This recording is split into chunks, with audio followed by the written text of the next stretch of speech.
नमस्कार, मैं हूं प्रभु चावला। सीधी बात में आपका स्वागत है। आज मेरे साथ हैं बीएसपी की उपाध्यक्ष मायावती। काशीराम की राजनीतिक विरासत, उत्तर प्रदेश का फिर मुख्यमंत्री बनने की हसरत और दिनों दिन बिखरती पार्टी मायावती के सामने चुनौतियों की कमी नहीं है। उत्तर प्रदेश के अगले चुनाव मायावती के लिए करो या मरो साबित हो सकते हैं। इसके लिए वो कितनी तैयार हैं, आइए करते हैं उनसे ही सीधी बात। मायावती जी, अभी हाल ही में आपको काशीराम जी ने उत्तराधिकारी घोषित कर दिया। लोगों को ये तो मानना है कि आप यूपी में चुनाव हार जाते अगर वो आपको अपना उत्तराधिकारी नहीं बनाते। जब से मैं इस लाइन में आई हूँ और मान्यवर काशीराम जी ने मुझे जब आगे बढ़ावा दिया, बाम सेफ से लेकर बीएसपी तक, तो शुरू से ही बहुजन समाज पार्टी में या बहुजन समाज में कुछ ऐसे स्वार्थी किस्म के लोग थे तो जो नहीं चाहते थे कि मायावती आगे बढ़े। और मान्यवर काशीराम जी को ऐसा लगा कि मायावती के रास्ते में शुरू से लेके और आगे भी ऐसा लगता है कि उनके रास्ते में बहुत रुकावटें आएंगी। लोगों ने बहुत रुकावटें पैदा की हैं, लेकिन उन्होंने एक खूबी मेरे में देखी कि इनके रास्ते में जो भी रुकावटें आती हैं तो ये अपनी हिम्मत नहीं तोड़ती हैं। पार्टी में चुनाव नहीं होते क्या? नहीं, हमारी पार्टी में चुनाव होते हैं और आपको मैं बताना चाहती हूँ कि चीफ इलेक्शन कमिश्नर यदि हम अपनी पार्टी में इलेक्शन ना कराएं तो वो हमारी पार्टी को कैसे वो मान्यता दे देंगे। पर उत्तराधिकारी करने की क्या जरूरत थी फिर इस वक्त? उन्होंने कहा कि मेरे बाद आप ही सब कुछ हैं, ऐसे कहने की जरूरत क्या थी जब पार्टी में आपकी मेजोरिटी है, आपको चाहते हैं लोग, मधुवादी शक्तियां आप मेजोरिटी में नहीं है आपकी पार्टी। मान्यवर काशीराम जी ने पूरे इंडिया में बहुजन समाज के लोगों को तैयार करने का उन्होंने पूरा प्रयास किया और काफी हद तक तैयार भी किया है, लेकिन उनकी ये पूरी कोशिश रही कि कोई मेरे बाद इस मूवमेंट को आगे ले जाए। लेकिन पूरे ऑल इंडिया में उन्होंने पूरा इस बात की तरफ गौर किया और पूरी कोशिश की कोई इस मूवमेंट को आगे ले जाए, लेकिन उनको ऐसा नहीं लगा कि मायावती के अलावा कोई आगे ले जाएगा। नहीं, मेरे को लगता है इसमें उत्तर प्रदेश में आपको फायदा हो गया। उत्तर प्रदेश तैयार है आप चुनाव के लिए? उत्तर प्रदेश नहीं, मान्यवर काशीराम जी तो मुझे कई सालों से मुझे आगे किए हुए हैं। नहीं, तो ये कोई उत्तर प्रदेश का इलेक्शन का इससे कोई लेना देना नहीं। और यदि मान्यवर काशीराम जी मुझे अपना उत्तराधिकारी घोषित करते और उत्तर प्रदेश में मुझे इसका कोई लाभ लेना होता तो मान्यवर काशीराम जी इसकी घोषणा उत्तर प्रदेश में करते। पंजाब में किया उन्होंने इसकी घोषणा पंजाब में किया। आपकी नजर क्या दिल्ली की कुर्सी पर है या लखनऊ की कुर्सी पर है?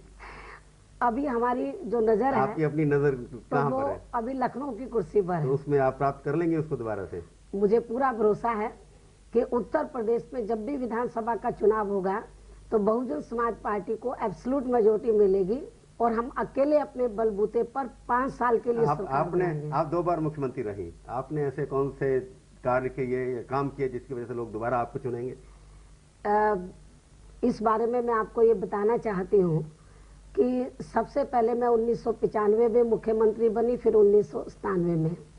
लेकिन जो भी समय मुझे मिला, जैसे 1997 में मैं 6 महीने के लिए बनी, तो मैंने 6 महीने में 6 साल से ज्यादा कार्य करके दिखाया। और खास तौर से जो वीकर सेक्शन है, जिन लोगों की पूर्व की सरकारों में उपेक्षा हुई, उनको स्वाभिमान की जिंदगी बसर करने का मौका नहीं मिला, उनके आर्थिक पहलू की तरफ कोई ध्यान नहीं दिया गया। और बात ठीक है, आपने 6 महीने में क्या उनकी तरफ चार्जेस भी लगे ना करप्शन के बहुत सारे? नहीं, आप बताएं, यदि मेरे ऊपर करप्शन का कोई चार्ज लगा है तो उनने आज तक किसी ने साबित क्यों नहीं किया? ऐसे तो जो विरोधी पार्टियां हैं, जो मनुवादी पार्टियां हैं, वो हमारी छवि को खराब करने के लिए वो गलत एलिगेशन क्यों ना लगा दे, लेकिन मैं आपको बताना चाहती हूँ कि मेरे पर कोई करप्शन का चार्ज नहीं लगा है। आपने लगा कि इतना आपने या तो अम्बेडकर की मूर्तियां लगाई और फार्म हाउसेस के लिए जमीन नहीं, मैं आपको बोल रही हूँ कि यदि मैंने कोई करप्शन किया है तो बीजेपी की सरकार सेंटर में है, बीजेपी की सरकार उत्तर प्रदेश में है, तो उन्होंने करप्शन साबित क्यों नहीं किया? और एक बात ऐसी बदनाम कर देना। और मैं तो आज भी कहती हूँ उत्तर प्रदेश के मुख्यमंत्री को कि यदि उनमें थोड़ी भी नैतिकता है यदि वो कहते हैं कि मायावती की सरकार में करप्शन हुआ है तो उनको साबित कर देना चाहिए, नहीं तो उनको मुख्यमंत्री की कुर्सी छोड़ देनी चाहिए। आपने जो भी किया उसमें जाति के आधार पर आपने नहीं, हमने जो भी किया, जिले बनाया, आपने नहीं। जिला क्रिएट करती थी, हर रोज आप एक जिला बना देती थी। हर रोज करती तो मैं तो 6 महीने रही हूँ, हर रोज में तो बहुत ज्यादा जिले बन जाते। मैंने आपको मैं बताना चाहती हूँ कि मैंने जो जिले बनाए थे तो वो जो बड़े जिले थे उनको छोटा किया लॉ एंड ऑर्डर की वजह से और डेवलपमेंट की वजह से। और जहां तक जिलों के नाम रखने का सवाल है तो मैं आपको ये बताना चाहती हूँ कि जब मनुवादी लोगों की सरकारें थी उत्तर प्रदेश में, जब उन्होंने जिले बनाए और मनुवादी लोगों के नाम से रखे तो बहुजन समाज ने कभी आपत्ति नहीं की। लेकिन जब हमारी सरकार बनी और जिन महान पुरुषों ने, मेरी बात मैं आपकी पूरी बात करूंगा, मैं ब्रेक का टर्म में आगे, इसलिए मायावती जी आपकी रणनीति क्या रहने वाली है अगले चुनाव में, इस पर बातचीत करेंगे एक छोटे से ब्रेक के बाद। नमस्कार, मैं हूं प्रभु चावला, सीधी बात में आपका स्वागत है। आज मेरे साथ हैं बीएसपी की उपाध्यक्ष मायावती। काशीराम की राजनीतिक विरासत, उत्तर प्रदेश का फिर मुख्यमंत्री बनने की हसरत और दिनों दिन बिखरती पार्टी मायावती के सामने चुनौतियों की कमी नहीं है। उत्तर प्रदेश के अगले चुनाव मायावती के लिए करो या मरो साबित हो सकते हैं। इसके लिए वो कितनी तैयार हैं, आइए करते हैं उनसे ही सीधी बात। मायावती जी, अभी हाल ही में आपको काशीराम जी ने उत्तराधिकारी घोषित कर दिया। लोगों को ये तो मानना है कि आप यूपी में चुनाव हार जाते अगर वो आपको अपना उत्तराधिकारी नहीं बनाते। जब से मैं इस लाइन में आई हूँ और मान्यवर काशीराम जी ने मुझे जब आगे बढ़ावा दिया, बाम सेप से लेकर बीएसपी तक, तो शुरू से ही बहुजन समाज पार्टी में या बहुजन समाज में कुछ ऐसे स्वार्थी किस्म के लोग थे तो जो नहीं चाहते थे कि मायावती आगे बढ़े। और मान्यवर काशीराम जी को ऐसा लगा कि मायावती के रास्ते में शुरू से लेके और आगे भी ऐसा लगता है कि उनके रास्ते में बहुत रुकावटें आएंगी। लोगों ने बहुत रुकावटें पैदा की हैं, लेकिन उन्होंने एक खूबी मेरे में देखी कि इनके रास्ते में जो भी रुकावटें आती हैं तो ये अपनी हिम्मत नहीं तोड़ती हैं। पार्टी में चुनाव नहीं होते क्या? नहीं, हमारी पार्टी में चुनाव होते हैं और आपको मैं बताना चाहती हूँ कि चीफ इलेक्शन कमिश्नर यदि हम अपनी पार्टी में इलेक्शन ना कराएं तो वो हमारी पार्टी को कैसे वो मान्यता दे देंगे। पर उत्तराधिकारी करने की क्या जरूरत थी फिर इस वक्त? उन्होंने कहा कि मेरे बाद आप ही सब कुछ हैं, ऐसे कहने की जरूरत क्या थी जब पार्टी में आपकी मेजोरिटी है, आपको चाहते हैं लोग, मधुवादी शक्तियां आप मेजोरिटी में नहीं है आपकी पार्टी। मान्यवर काशीराम जी ने पूरे इंडिया में बहुजन समाज के लोगों को तैयार करने का उन्होंने पूरा प्रयास किया और काफी हद तक तैयार भी किया है, लेकिन उनकी ये पूरी कोशिश रही कि कोई मेरे बाद इस मूवमेंट को आगे ले जाए। लेकिन पूरे ऑल इंडिया में उन्होंने पूरा इस बात की तरफ गौर किया और पूरी कोशिश की कोई इस मूवमेंट को आगे ले जाए, लेकिन उनको ऐसा नहीं लगा कि मायावती के अलावा कोई आगे ले जाएगा। नहीं, मेरे को लगता है इसमें उत्तर प्रदेश में आपको फायदा हो गया। उत्तर प्रदेश तैयार है चुनाव के लिए? उत्तर प्रदेश नहीं, मान्यवर काशीराम जी तो मुझे कई सालों से मुझे आगे किए हुए हैं। तो ये कोई उत्तर प्रदेश का इलेक्शन का इससे कोई लेना देना नहीं। और यदि मान्यवर काशीराम जी मुझे अपना उत्तराधिकारी घोषित करते हैं और उत्तर प्रदेश में मुझे इसका कोई लाभ लेना होता तो मान्यवर काशीराम जी इसकी घोषणा उत्तर प्रदेश में करते। पंजाब में किया उन्होंने इसकी घोषणा पंजाब में किया। आपकी नजर क्या दिल्ली की कुर्सी पर है या लखनऊ की कुर्सी पर है? अभी हमारी जो नजर है, आपकी अपनी नजर कहाँ पर है? अभी लखनऊ की कुर्सी पर है। तो उसमें आप प्राप्त कर लेंगे उसको दोबारा से? मुझे पूरा भरोसा है कि उत्तर प्रदेश में जब भी विधानसभा का चुनाव होगा तो बहुजन समाज पार्टी को एब्सोल्यूट मेजोरिटी मिलेगी और हम अकेले अपने बलबूते पर 5 साल के लिए आप 2 बार मुख्यमंत्री रही, आपने ऐसे कौन से कार्य किए, काम किए जिसकी वजह से लोग दोबारा आपको चुनेंगे?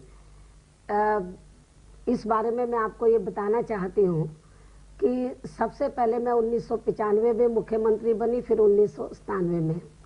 लेकिन जो भी समय मुझे मिला, जैसे 1997 में मैं 6 महीने के लिए बनी, तो मैंने 6 महीने में 6 साल से ज्यादा कार्य करके दिखाया।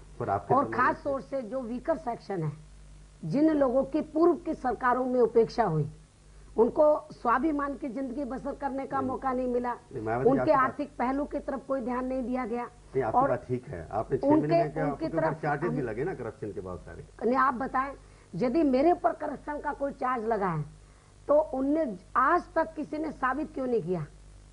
ऐसे तो जो विरोधी पार्टियां हैं, जो मनुवादी पार्टियां हैं, वो हमारी छवि को खराब करने के लिए वो गलत एलिगेशन क्यों ना लगा दे, लेकिन मैं आपको बताना चाहती हूँ कि मेरे पर कोई करप्शन का चार्ज नहीं लगा है। आपने लगा कि इतना आपने या तो अम्बेडकर की मूर्तियां लगाई और फार्म हाउसेस के लिए जमीन नहीं, मैं आपको बोल रही हूँ कि यदि मैंने कोई करप्शन किया है तो बीजेपी की सरकार सेंटर में है, बीजेपी की सरकार उत्तर प्रदेश में है, तो उन्होंने करप्शन साबित क्यों नहीं किया?